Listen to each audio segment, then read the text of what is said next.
ইমাম সাহেব খতিব সাহেবের জন্য শেষে আসা সুন্নাত। নবী করিম সাল্লাল্লাহু আলাইহি সাল্লাম যখন আসতেন তখন নামাজ শুরু হয়ে যেত। এটাই হলো ইমামের শান। বাংলাদেশে ইমাম তো হলো গোলাম। ইমামরা আমরা মনে করি কি গোলাম, অর্ডার দেব, চাকর চাকর একটা ট্রিট করব।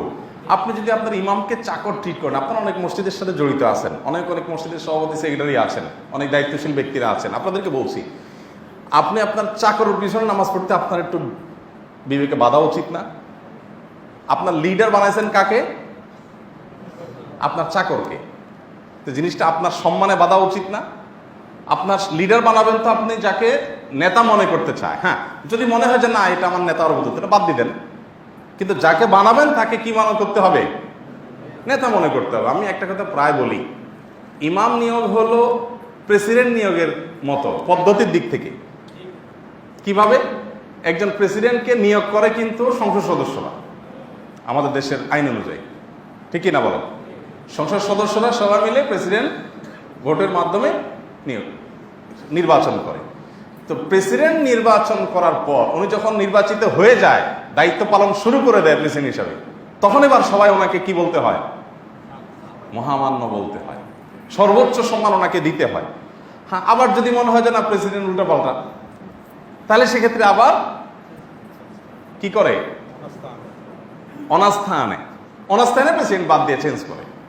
ইমাম নিয়োগটার প্রক্রিয়াটা হুবহু একই রকম। কিরকম? যে ইমাম আপনি কাকে নিয়োগ দিবেন এটা আপনাদের ব্যাপার, মুসল্লিরা ঠিক করবেন, কর্তৃপক্ষ ঠিক করবেন, কমিটির লোকজন ঠিক করবেন। কিন্তু যখন নিয়োগ হয়ে যাবে তখন কিন্তু সে ইমাম, তখন সে কিন্তু ওই যে প্রেসিডেন্ট যেরকম প্রেসিডেন্ট, নিয়োগের পরে উনি কি ইমাম, মানে কি নেতা।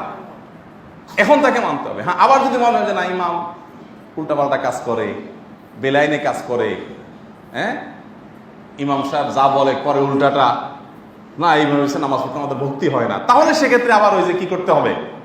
অনাস্থা আনতে হবে। অনাস্থা এনে ইমাম বাদ দিয়ে চেঞ্জ করতে হবে। কিন্তু যতদিন থাকবে ততদিন পর্যন্ত সম্মান সর্বোচ্চ।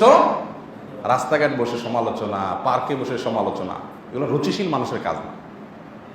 আমাদের দেশের মসজিদগুলোতে এগুলো হয় কি হয় না বলেন?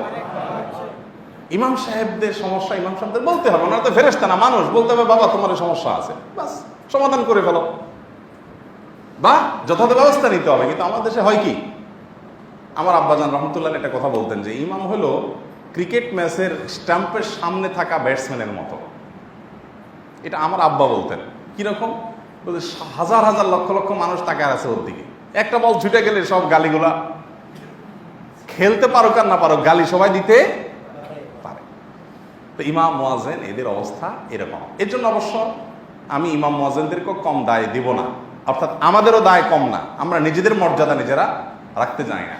টাকা পয়সার পিছনে, দাওয়াতের পিছনে যদি আপনি ছুটেন তো আপনার সম্মান কি থাকবে? আপনি নিজে যা বলেন যদি আমল না করেন তো আপনার সম্মান কি থাকবে? ইমাম সাহেবদেরও সেরকম নিজের মর্যাদা ধরে রাখার চেষ্টা করতে হবে। আল্লাহ তাআলা আমাদের সুন্দর আদর্শ মসজিদ, আদর্শ সমাজ গড়ে তোলার তৌফিক দান করুন।